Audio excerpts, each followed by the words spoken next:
우리가 한번 생각해 봤으면 좋겠습니다. 깊은 밤입니다. 어두운 밤입니다. 특별히 제가 이 동네를 봤을 때 불이 딱 꺼지면은 정말로 어두운 광경을 보게 되어지는데, 깊은 밤 어두운 방 안에 촛불이 하나가 있습니다. 근데 그 촛불이 이제 희미하게 타들어가고 있었다는 겁니다. 그리고 점점 그 등불이 약해져서 이제 꺼져버립니다. 그럼 어떻게 될까요?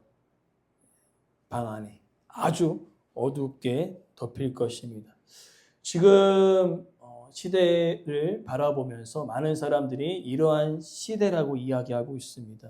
진리의 등불이, 믿음의 등불이 점점 희미해져 가고 있다는 것입니다. 저도 요즘 새벽마다 기도하면서 마음이 무거워지는 그 이유는 믿음의 길을 걷는 사람들, 정말로 삶 속에서 그리스도를 드러내는 사람들이 점점 줄어드는 것 같습니다.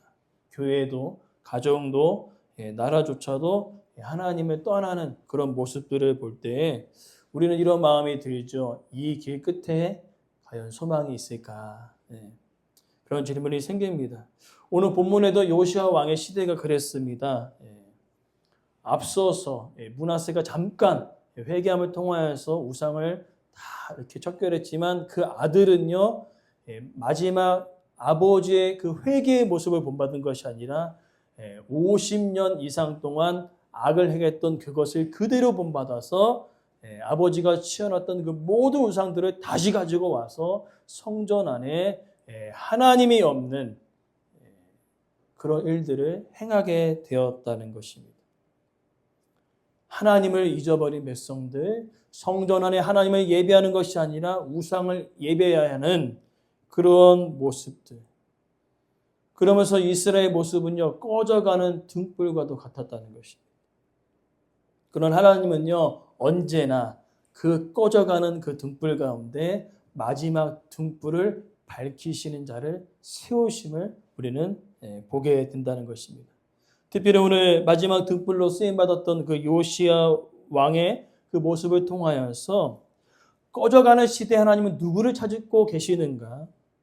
어떻게 우리는 마지막 등불과 같이 이 땅 가운데 쓰임받을 수 있는가? 그 모습들을 우리가 함께 살펴보면서 우리의 가정에, 우리 지역에, 또 우리 교회에 저와 여러분이 마지막 등불이 되어 주시기를 간절히 소망합니다. 오늘 먼저는 보니까요, 앞서 있는 그 배경을 보니까 이제 모든 우상들을 다 그 아버지께서 다 모아서 성전 안에 드리고 결국에는 하나님이 없는 성전이 세워지게 된 것입니다. 성전 안에 하나님이 계시지 않습니까? 근데 더 중요한 것은 마음의 성전, 그죠? 백성들의 그 마음의 성전 안에 하나님도 계시지 않았다는 것입니다. 그러한 상황 가운데 요시야는요, 이 왕이 될 때부터 남달랐습니다. 오늘 본문에 보니까 8살밖에 안 됐거든요. 8살밖에 되지 않았는데 그의 모습을 2절에 기록합니다. 여호와의 보시기에 정직히 행하고 다윗의 길로 향하였다. 하나님은요, 마지막 등불로 사용하실 때 나이와 조건을 전혀 보시지 않습니다. 나이가 아무리 많고 나이가 아무리 적어도 하나님은 무엇을 보시냐면 정말로 하나님의 말씀 가운데 몸부림치며 살고자 하는 그 중심을 하나님은 보신다는 것이지. 그렇기 때문에 오늘 우리의 마음이 하나님을 향할 때 그 마지막 등불로서 저를 비롯해 우리 모든 성도들 한 분 한 분 사용하여 주실 줄 믿습니다. 마음이 중요한 거거든요. 그러면서 오늘 정직하게 행하였다. 정직히 행하였다. 나눠지지 않는 마음이죠. 나눠지지 않는 마음입니다. 우리가 기도하면서 때론 이렇게 기도할 때가 있습니다. 하나님, 주님만으로 만족합니다. 근데 세상을 살아가 보니까요, 돈도 필요하네요. 주님만으로 만족합니다. 근데 이것도 필요합니다. 하나님, 주님만으로 만족합니다. 근데 자녀가 잘 될 것 같습니다. 주님만으로 만족합니다. 자녀가 더 더 좋은 직장으로 가기를 소망합니다. 그렇게 기도할 때가 있다는 것이죠. 그러니까 마음이 하나님에게로 향한다고 얘기하지만 기도의 제목들이 마음이 나눠진 그런 마음들이 우리 가운데 있다는 것이죠. 그러니 우리는 기도해야 될 것입니다. 하나님, 그가 어떻게 사용되든지 출세를 하건 학교를 가건 그 모든 일들 가운데 그 마음의 중심에 나눠지지 않고 하나님만을 바라보는 그 마음들이 그들 안에 생겨날 수 있도록 우리는 기도해야 된다는 것이죠. 취업하는 거 필요합니다. 대학 가는 거 중요합니다. 그러나 그것이 그들의 인생의 목적이 되어서는 안 된다는 것이죠. 바로 오로지 우리의 목적은 바로 하나님이 되어야 될 줄 믿습니다. 그것이 바로 나눠지지 않는 마음이에요. 오늘 요시야 왕은요, 나눠지지 않았습니다. 오직 하나님만 바라보기를 결단했다는 것이죠. 그러면서 우리가 주목해야 할 것은 다윗의 길로 향했다네. 다윗의 길로. 유다 열왕들 가운데 이 다윗의 길로 향하였다고 표현되어지는 왕은 딱 3명밖에 없습니다. 바로 많은 적군들이 왔었을 때 찬양대를 앞서면서 전쟁은 하나님께 속하였다고 고백했던 여호사밧 왕이 그랬고요. 그 다음에 아수르의 18만 5천 명이 쳐들어왔을 때 낯을 벼슬을 향하여 하나님만 바라봅니다 라고 기도했던 히스기야 왕이 있었습니다. 그리고 오늘 요시야 왕. 유다의 열왕들이 되게 많았지만 다윗의 길로 향하였다고 표현되어지는 것들은 딱 오로지 누구밖에 없어요? 여호사밧 왕, 히스기야 왕, 그리고 요시야 왕입니다. 그럼 다윗의 길은 여러분 뭘까요? 많은 것들이 있지만 딱 한 가지만 여러분 기억하시기 바랍니다. 따라합시다. 모든 일에 하나님께 묻고 또 묻고 또 묻자. 아멘. 다윗이 행하였던 일이 바로 그것이거든요. 어떠한 일들 가운데 하나님께 묻고 또 묻는 삶을 살아갔다는 것이죠. 왕인데 얼마나 지혜롭고 왕인데 얼마나 그 힘이 대단하겠습니까? 그러나 다윗은요, 항상 하나님께 물었다는 거죠. 항상 하나님께 묻고 기도하는 생활을 살아왔던 것처럼 오늘 이 요시야 왕도 마찬가지입니다. 그가 나이가 어렸지만은 하나님께서 그를 기쁘시게 여겼다는 것은 뭐냐면은 어떠한 일을 할 때 하나님, 내가 이러한 일들을 할 때 하나님 어떻게 할까요? 늘 하나님을 생각하며 묵상하며 하나님께 묻고 또 묻는 삶을 살아갔다는 것이지. 상황과 환경은 하나님께 묻고 또 물을 수 있는 상황이 아니었습니다. 요시야 왕은요. 나이가 어렸을 뿐만 아니라 그 아버지가 행하였던 그 모든 우상 숭배가 온 유다 지역을 덮고 있었기 때문에 정말로 그러한 마음을 품기가 어려웠다는 것이. 그러나 하나님께서는요, 나이와 상황을 다 상관없습니다. 하나님께 묻는 자, 하나님께 나아가는 자, 그를 통하여서 그 어두운 가운데 빛을 비춰 주실 줄 믿습니다. 나이는 상관없어요. 상황은 필요 없습니다. 뭐만 하면 되는 겁니까? 하나님께 묻고 또 묻고 나의 마음이 흩어지지 않고 하나님께만 집중하면 된다는 것입니다. 근데 이 요시야 왕은요, 거기서 끝나지 않았습니다. 오늘 본문의 3절에 보니까요, 아직도 어린데 8년에 8살에 왕이 됐고요. 8년이면 몇 살일까요, 이제? 16살. 청소년 아이들이죠. 요즘 청소년 아이들 전도하기가 참으로 어렵고 미정도 종족이라 합니다. 청소년 애들이 전혀 들어먹지가 않아요. 사역하기가 너무 힘들었죠. 저도 한 20여 년간 청소년 사역했는데 갈수록 힘들어요. 갈수록. 듣지 않습니다. 근데 듣지 않는 이 시대의 이 요시야 왕은 16살 때 어떤 일하면 진심으로 하나님을 찾기 시작했다고 했습니다. 그 앞에서는 하나님을 안 찾았나요? 찾았죠. 찾았는데 오늘 진심으로 찾기 시작했다는 그 이유는 이전보다 더 하나님을 찾았다는 뜻이에요. 오늘 우리의 삶 속에 어렵고 힘든 일이 계속 되어집니다. 그러나 우리가 품어야 할 그 마음들은요, 예전엔 하나님을 찾았는데 힘들고 어려우니까 이제 아닌 것 같아 하면서 세상으로 향하는 것이 아니라 오늘 이 요시야 왕처럼 힘들어 더 하나님을 찾고 더 하나님을 찾는 그 마음들이 우리 안에 생겨나기를 간절히 소망합니다. 진심으로 찾았어요. 그리고 더 나아가 제20년 이제 시간이 흘러서 나이가 좀 들었습니다. 진심으로 찾았던 그 요시야 왕은 말로써 끝나지 않습니다. 항상 우리가 기억해야 할 것은 진심으로 하나님을 찾는 자들은요, 입술에서 끝나지 않는다는 것이죠. 반드시 손과 발이 움직이게 되어 있습니다. 오늘 이 요시야 왕은요, 유다 전 지역에 있는 모든 우상들을 다 박살내버립니다. 다 가루로 만들어버립니다. 근데 여기서 우리가 기억할 것은요, 요시야가 무너뜨렸던 그 우상은요, 단순히 눈에 보였던 그 우상들을 제거한 것이 아니라 이스라엘 백성들 가운데 그 마음속에 품겨 있었던 그 타락한 마음, 타협했던 그 마음들까지도 부서뜨렸다는 것이. 이스라엘 백성들이 어떻게 했습니까? 하나님도 섬기고 우상도 섬겼습니다. 이럴 때는 하나님, 저럴 때는 우상, 그렇게 섬겼다는 것이.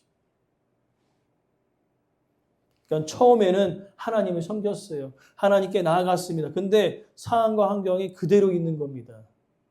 그럼 우리가 그러한 상황 가운데 놓일 때 어떻게 생각합니까? 하나님을 찾고 갔는데 상황과 환경이 나아지지 않는 거예요. 힘이 없나? 능력이 없나? 그래서 다른 이방 사람들이 찾는 우상을 찾기 시작하는 거죠. 요즘 유행하는 우상이 뭐야? 이런 우상이야. 바알과 아세라가 요즘에 유행이더라. 바알과 아세라. 또 우리의 정성이 부족한 것 같아. 몰렉신에게 좀 우리가 드려야 될 것 같아. 이 몰렉신은 자녀를 불살라 드리는 제사였거든요. 근데 이때 당시에 요시야가 개혁하기 당시 이전에 이와 같은 일들이 벌어졌다는 겁니다. 자신이 잘 먹고 잘 살기 위해서 누구를 불사르는 거예요? 자녀들을 불살릴 정도로 이 이스라엘 백성들의 마음 상태가 완전히 타락했다는 것입니다. 하나님은 완전히 떠나버린 것입니다. 그렇기 때문에 오늘 요시야 왕은요, 눈에 보여지는 그 우상뿐만 아니라 오랫동안 잠식되어 있던 그 타협하는 그 신앙, 그것들 같이 부서뜨리기를 원했다는 것이지. 그러므로 우리 중심에 하나님을 찾는 자들은요, 죄와 타협하지 않습니다. 오히려 어두운 세상과 싸운다는 것이지.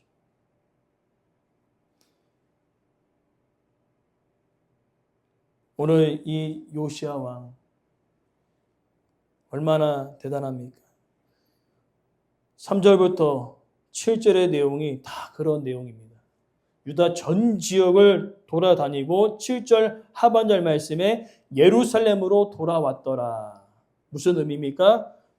왕으로서 딱 군림하면서 백성 그 장관들에게 자, 우상을 제거하세요. 알았죠? 하고 왕궁에 평안이 있지 않았습니다. 얼마나 요시야가 하나님이 향했던 그 마음이 진실했냐면은 같이 갔어요. 장관들 같이 가면서 우리 백성들 그래 쫓아다니면서 그들에게 향하였다는 것이, 하나님을 찾는 것이 진정한 답이다.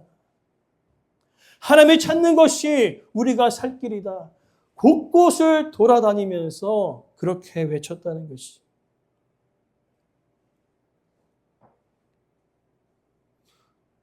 그리고 얼마나 철저했는지요. 우상만 한 것이 아니라 그 당시에 우상을 섬겼던 제사장들이 있지 않습니까?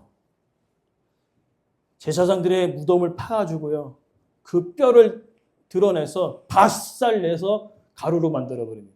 그러니까 뭐냐면은 유다 전 지역에 깊이 뿌리 박혀 있는 모든 우상들을 다 제거하겠다는 그런 모습을 보여줬다는 것이죠. 오늘 우리 안에 아주 뼛속까지 깊이 뿌리 박혀 있는 모든 제약들을 오늘 끄집어내셔서 가루로 만드시기를 간절히 소망합니다.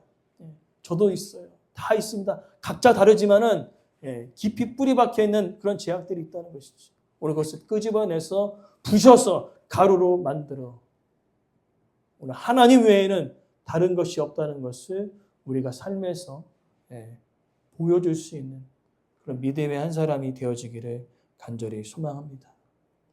근데 아이러니한 것이 있습니다. 왜 이렇게 시간이 지나서 우상 숭배와 이런 것들을 행했을까? 그죠? 아까 하나님 진심을 찾았을 때 단번에 16살 때 그냥 막 그 일들을 하면 되는데 왜 이렇게 시간을 걸려서 했을까? 여러분 놀라지 마십시오. 유다 전 지역의 우상들을 척결하는데 아까 예루살렘으로 돌아왔다 했죠. 언제 돌아온 줄 아십니까? 6년 뒤에 들어왔어요.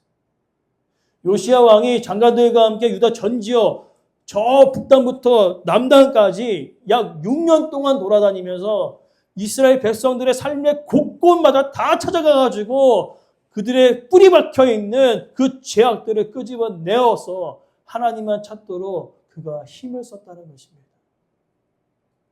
정말 하나님을 얼마나 사랑하는지 느껴지시죠? 몇 살이에요? 16살밖에 안 됐어요.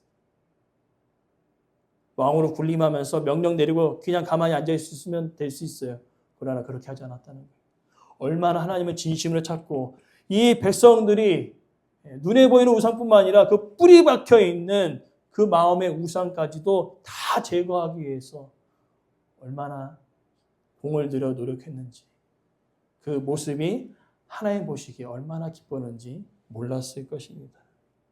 그렇기 때문에 우리가 내가 마지막 등불이 되겠다 얘기했을 때 여러분 상황을 탓하지 않기를 소망합니다. 오늘 유다 전 지역이 얼마나 엉망진창이었어요. 바알과 아세라가 유행이니까 따라가자. 이것도 안 되니까 그럼 우리 좀 더 정신 집중을 해서 우리의 자녀들을 불살라서 몰래에게 드리자. 그렇게도 하는데도 안 되죠.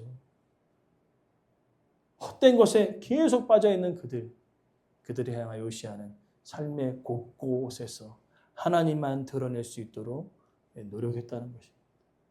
그것이 마지막 등불이 했던 그 일이에요. 즉 내가 할 수 있는 일을 내 삶의 현장에서 하는 것입니다. 요시아는 이렇게 했다면은 오늘 우리가 내가 비춰지는 내 가정에 또한 내가 만나는 사람들 가운데 내가 할 수 있는 그 모든 일들을 총동원하여서 하나님을 알리는 것입니다. 단순히 교회에 나오세요가 아니라 내가 만난 예수 그리스도를 전하는 것입니다. 오늘 그런 간절한 마음들이 우리 안에 샘솟듯 이루어지기를 소망합니다. 그리고 그렇게 끝났으면 힘들잖아요. 여러분 힘들어요? 안 힘들어요? 6년 동안 돌아다니니까 힘드시죠? 힘드셨죠? 6년 동안. 저도 여기서 딱 쉬었으면 좋겠는데 요시야 왕은 쉬질 않네요. 우리가 읽잖아요. 8절 말씀. 성전이 엉망진창 됐겠죠. 성전은 정결케 합니다. 하나님을 예배하는 곳에서 하나님을 예배하지 않는 곳이 되었던 그 모든 성전을 다 깨끗하게 정결하게 합니다. 근데 그러한 과정 속에 무엇이 발견되냐면은 율법책이 발견돼요. 14절 말씀에 율법책이 발견됐어요. 여러분 이상하지요? 왜? 당연히 율법책이 있어야 되잖아요. 그렇습니까? 안 그렇습니까? 하나님을 섬기는 이스라엘 백성들이 율법책이 발견됐다고 막 사람들이 너무나 좋아하는 거예요. 이상하지 않습니까? 근데 당연히 이렇게 될 수밖에 없는 상황이었다는 것이죠. 아몬, 므낫세 다 우상을 섬겼기 때문에 오늘 이 율법책이 발견된 것은요. 분실된 것이 아니라 숨긴 것입니다. 누군가 이렇게 우리나라가 이렇게 가게 되는 결국에 하나님의 말씀이 없어지겠구나. 그래서 어디다 숨기냐면요. 아무도 들어갈 수 없는 금단의 구역. 바로 지성소에 숨겨버린 거예요. 율법책을요. 그러니까 누군가 한 사람의 그 헌신이 그죠? 이 율법책을 발견함을 통하여서 이스라엘 백성들이 다시 한번 말씀으로 돌아오는 일에 쓰임받게 했다는 거예요. 누군지 모르겠습니다. 그런데 하나님의 말씀이 이스라엘 백성들 가운데 사라지는 것이 너무나 안타까워 그 말씀을 숨겼어요. 근데 언제 발견된 겁니까? 요시야 왕 때 발견된 거예요. 그래서 요시야 왕이 그러면 이 말씀이 어떻게 됐냐? 쫙 읽어보니까 무슨 내용만 있냐면 심판의 내용밖에 없는 거예요. 하나님을 떠났기 때문에 심판받겠다는 것입니다. 근데 그 말씀을 여러분 들었을 때 어떨까요? 심판 당하구나. 끝났구나. 거기서 끝나실 겁니까? 아니면 심판받는 그것들을 다시 한번 회복하여서 하나님의 용서를 구하며 하나님께 회개하시겠습니까? 에라 이제 끝났으니까 이제 우리나라 뭐 끝났네 종쳤네 하고 끝나면 얼마나 좋겠어요. 근데 그렇게 하지 않았다는 거죠. 오늘 마지막 등불이었던 이 요시아는요. 말씀이 반결됨을 통하여서 이 백성들의 삶 속에 말씀이 중심되어질 수 있도록 또한 말씀을 통한 진정한 회개가 나타날 수 있도록 그가 먼저 19절 말씀에 먼저 본을 보입니다. 말씀이 선포될 때요. 자기 옷을 찢습니다. 슬퍼서 찢는 것이 아닙니다. 왜 찢습니까? 회개하는 겁니다. 하나님, 우리가 정말로 하나님을 멀리 떠나 있었습니다. 정말 죄송합니다. 회개하며 하나님께 나아갑니다. 무서운 심판의 예언이 있지만요. 그 요시야 왕은 그것으로 끝나지 않고요. 회개한다는 하나님 용서하여 주십시오. 우리가 잘못된 길로 갔습니다. 하나님 용서하여 주십시오. 내가 하나님의 품을 떠났습니다. 그리고 자신뿐만 아니라 백성들로 하여금 하나님 앞에 나아가 회개했다는 것입니다. 오늘 우리가 말씀을 통하여서 우리가 기억해야 될 것이 있습니다. 하나님께서는 아무리 어두움이 짙게 깔려도요. 하나님은 마지막 등불을 항상 남겨놓으신다는 것이지. 여러분 아이러니하게도요. 가장 어두울 때 빛이 가장 밝게 빛납니다. 우리의 상황이 영적인 상황뿐만 아니라 우리의 모든 상황이 아주 암흑처럼 앞이 보이지 않는 상황일지라도 여러분이 하나님께 묻고 기도한다면요. 하나님께서 저와 여러분들을 그 아주 악하고 보이지 않는 그 암흑 같은 그 세상 가운데 우리를 통하여 그 어둠을 몰아내게 하시는 마지막 등불로 사용하여 주실 줄 믿습니다. 중요한 것은 무엇입니까? 나눠지지 않는 마음을 가지고 하나님을 바라보시기 바랍니다. 그리고 우리가 순간순간마다 하나님께 묻고 또 물을 수 있는 그런 삶이 되길 소망합니다. 그리고 더 중요한 것은 뭐예요? 입술로는 엄청나게 우리는 잘할 수 있어요. 우리 기독교인들을 우리가 비판하면서 어떤 사람이 글을 올리지 않았습니까? 그림을 그리지 않았습니까? 기독교인들이 물에 빠지면 어떻게 됩니까? 입술만 동동 뜬다고 했는데 이제 바뀌었잖아요. 물속에 들어가서 물고기랑 이야기를 한대요. 그만큼 입은 되게 대단한데 행동이 없어요. 오늘 소망하는 것은 마지막 등불은요. 입술만 움직이는 사람이 아니라 손과 발을 움직이는 자임을 믿습니다. 우리 요시야 왕 유다 전 지역에 6년 동안 돌아다니면서 삶의 곳곳에서 모든 어두움을 쫓아내고 마지막 빛이신 그 하나님만을 드러내도록 최선을 다했던 것처럼 오늘 우리의 삶이 이와 같기를 소망합니다. 삶의 자리에서 여러분들이 할 수 있는 일들을 하면 되는 것이에요. 그때 하나님께서 우리를 마지막 등불 되게 하셔서 기도의 등불로 말씀의 등불로 거룩한 등불로 저와 여러분들을 사용하여 주셔서 가정을 밝히고 교회를 밝히고 지역을 밝히는 그런 등불 되게 하여 주실 줄 믿습니다.